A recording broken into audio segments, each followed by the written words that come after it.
ఉండేది కాంగ్రెస్తో, తిరిగేది హస్తం నేతలతో. కానీ చెప్పేది మాత్రం తాము బీఆర్ఎస్లోనే ఉన్నామని, అభివృద్ధి కోసం సీఎంను కలిస్తే తప్పేంటి, 3 రంగుల కండువా కప్పుకుంటే ఆ పార్టీలో చేరినట్టేనా? ఇది పార్టీ ఫిరాయించినట్లు ఆరోపణలు ఎదుర్కొంటున్న ఆ 10 మంది ఎమ్మెల్యేలు చెప్పే సమాధానం.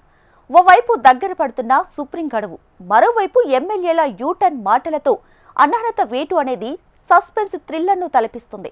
ఇందుకు ఆ ఎమ్మెల్యేల వివరణపై స్పీకర్ నిర్ణయం ఎలా ఉండనుంది? వేటు నుంచి తప్పించుకోవడానికే ఎమ్మెల్యేలు ఇలా చెబుతున్నారా? దీనిపై బీఆర్ఎస్ కౌంటర్ ఎలా ఉండబోతుందో ఈ స్టోరీలో చూద్దాం.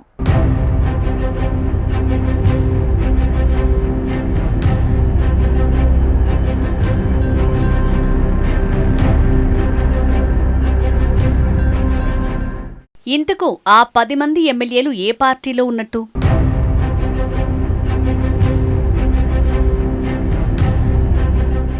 సుప్రీంకోర్టు గడువు దగ్గర పడుతున్న కొద్దీ టెన్షన్.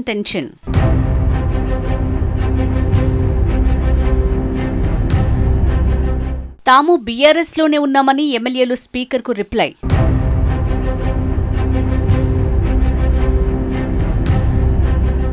కాంగ్రెస్ కండువా కప్పుకోలేదు, ఫోటో మార్ఫింగ్ చేశారంటూ స్పష్టం.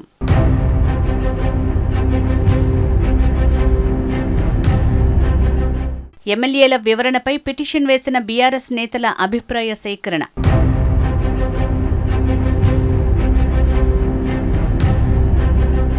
లేదు పార్టీ ఫిరాయించారు, వేటు వేయాల్సిందేనని గులాబీ పట్టు.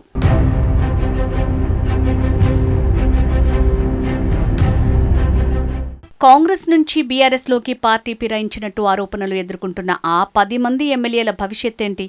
వారి అనర్హతపై 3 నెలల్లో స్పీకర్ ఏదో ఒక నిర్ణయం తీసుకోవాలని సుప్రీంకోర్టు పెట్టిన గడువు దగ్గర పట్టడంతో ఈ ఎపిసోడ్లో తర్వాత ఏం జరగబోతోందనే ఉత్కంఠ నెలకొంది. స్పీకర్ ఏం నిర్ణయం తీసుకోబోతున్నారు? దానిపై సుప్రీంకోర్టు సంతృప్తి చెందుతుందా? ఆ 10 మంది ఎమ్మెల్యేలు సేఫేనా లేక అనర్హతకు గురవుతారా అన్న సందేహాలు వినిపిస్తున్నాయి. ఇదిలా ఉంటే పార్టీ మారినట్టు ఆరోపణలు ఎదుర్కొంటున్న ఎమ్మెల్యేలు ఇచ్చిన వివరణ రాజకీయంగా చర్చనీయాంశమైంది. తాము బీఆర్ఎస్లోనే ఉన్నామని, ఆ పార్టీకి తాము రాజీనామా చేయలేదని స్పీకర్ ఇచ్చిన నోటీసులకు రిప్లై ఇవ్వటం ఆసక్తికర పరిణామంగా మారింది.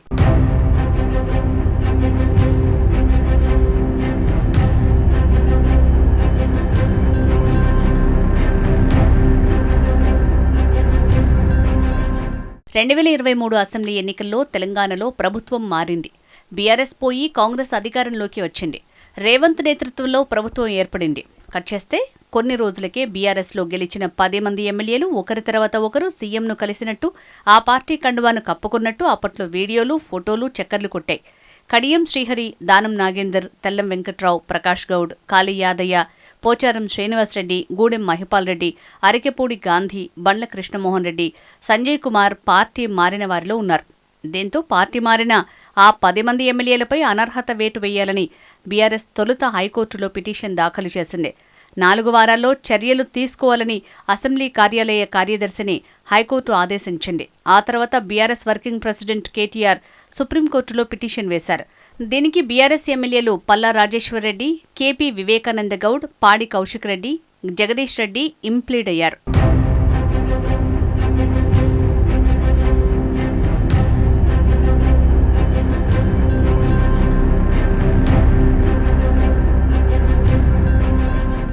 బీఆర్ఎస్ తరపున సుప్రీంకోర్టు సీనియర్ న్యాయవాది ఆర్యామా సుందర్ వాదనలు వినిపించారు. జస్టిస్ బీఆర్ గవాయ్ ధర్మాసనం ఈ కేసును సుదీర్ఘంగా విచారించింది. జూలై 31వ తేదీన తుది తీర్పును ఇస్తూ 3 నెలల్లోగా పార్టీ మారిన 10 మంది ఎమ్మెల్యేలపై చర్యలు తీసుకోవాలని అసెంబ్లీ స్పీకర్కు సుప్రీంకోర్టు డైరెక్షన్ ఇచ్చింది. దీంతో పార్టీ మారిన 10 మంది ఎమ్మెల్యేలకు స్పీకర్ నోటీసులు ఇచ్చారు. పార్టీ ఎందుకు మారారో నిర్ణీత గడువులోగా సమాధానం ఇవ్వాలని నోటీసుల్లో స్పీకర్ పేర్కొన్నారు. తమకు స్పీకర్ నోటీసులు ఇచ్చిన తర్వాత పార్టీ మారిన ఎమ్మెల్యేలు లీగల్ ఒపీనియన్ తీసుకున్నారు. స్పీకర్ నోటీసులకు వివరణ ఇచ్చే అంశంపై సీఎం రేవంత్ రెడ్డితోనూ భేటీ అయ్యి ఎమ్మెల్యేలు చర్చించారు. తాజాగా 10 మంది ఎమ్మెల్యేల్లో 8 మంది ఎమ్మెల్యేలు స్పీకర్కు వివరణ ఇచ్చారు.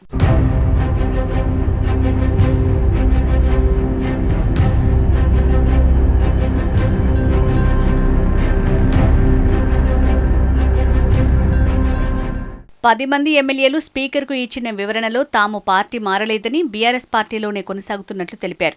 బీఆర్ఎస్ ఐడియాలజీతోనే ఉన్నట్లు స్పష్టం చేశారు. పార్టీకి తాము రాజీనామా చేయలేదని అన్నారు. తమ నియోజకవర్గ అభివృద్ధి కోసమే సీఎం రేవంత్ రెడ్డిని కలిసినట్లు చెప్పారు. తమ ఫోటోలు మార్ఫింగ్ చేసి పార్టీ మారినట్లుగా ప్రచారం చేస్తున్నారని స్పీకర్కు తెలియజేశారు. పార్టీ మారిన ఎమ్మెల్యేల్లో ఇప్పటివరకు 8 మంది ఎమ్మెల్యేలు స్పీకర్ నోటీసులకు రిప్లై ఇచ్చారు. మరో 2 ఎమ్మెల్యేలు కడియం శ్రీహరి, దానం నాగేందర్ స్పీకర్కు రిప్లై ఇవ్వాల్సింది. ఖైరతాబాద్ ఎమ్మెల్యే దానం నాగేందర్ కాంగ్రెస్ బీఫామ్ మీద లోక్సభ అభ్యర్థిగా పోటీ చేశారు. దీంతో ఆయన అవుట్రేట్గా పార్టీ ఫిరాయించినట్లు బుక్ అయిపోయారన్న అభిప్రాయాలున్నాయి.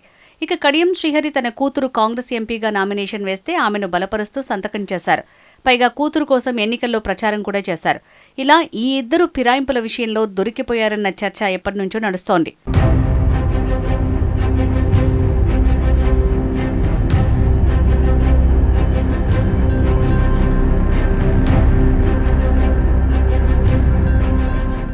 ఎనిమిది మంది ఎమ్మెల్యేలు ఇచ్చిన వివరణను ఫిర్యాదు చేసిన బీఆర్ఎస్ ఎమ్మెల్యేలకు పంపించారు స్పీకర్. బీఆర్ఎస్ ఎమ్మెల్యేలు కౌంటర్ రిప్లై ఇవ్వాలని అసెంబ్లీ సెక్రటరీ వారిని కోరారు. ఈ మేరకు అసెంబ్లీ సెక్రటరీ వారికి లేఖ పంపారు. 3 రోజుల్లో బీఆర్ఎస్ ఎమ్మెల్యేలు తమ వద్ద ఉన్న ఆధారాలతో రిజాయిండర్ అవ్వాలని కోరారు. 10 మంది ఎమ్మెల్యేలు ఇచ్చిన వివరణను సుప్రీంకోర్టుకు ఇవ్వాల్సి ఉన్నందున సమయం పొడిగించడం కుదరదని 3 రోజుల్లో బీఆర్ఎస్ పార్టీ ఎమ్మెల్యేలు తమ వద్ద ఉన్న ఆధారాల్ని ఇవ్వాలని అసెంబ్లీ సెక్రటరీ స్పష్టం చేశారు. దీంతో ఇప్పుడు బీఆర్ఎస్ వాదన ఏంటనేది ఆసక్తికరంగా మారింది.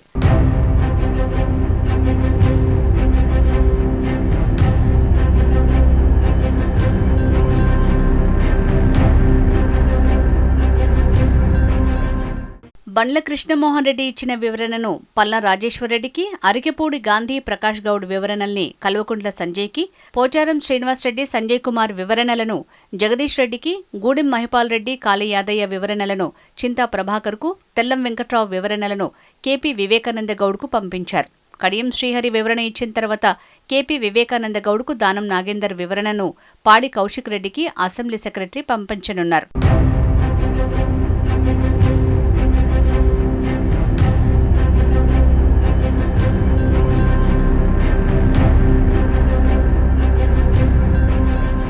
పార్టీ మారిన ఎమ్మెల్యేల విషయంలో అసెంబ్లీ సెక్రటరీ లేఖల తర్వాత బీఆర్ఎస్ ఎమ్మెల్యేలు ఎలాంటి ఆధారాలు సమర్పించనున్నారు అనే చర్చతో పాటు పార్టీ మారిన వీడియోలు, వాళ్లు మీడియాతో మాట్లాడిన మాటలు కూడా ఉన్నాయని, వాటిని స్పీకర్కు ఇస్తామని అంటున్నారు. మేం బీఆర్ఎస్లోనే ఉన్నామని ఆ 8 మంది ఎమ్మెల్యేలు అనడంపై బీఆర్ఎస్ ఘాటుగానే స్పందిస్తూ బీఆర్ఎస్ కార్యక్రమాల్లో ఎందుకు పాల్గొనటం లేదని ప్రశ్నిస్తున్నారు. స్పీకర్కి బీఆర్ఎస్ ఎమ్మెల్యేలు ఇచ్చే రిప్లైపై ఆసక్తి నెలకొంది. రిప్లై తర్వాత స్పీకర్ ఎలాంటి నిర్ణయం తీసుకోనున్నారో వేచి చూడాలి.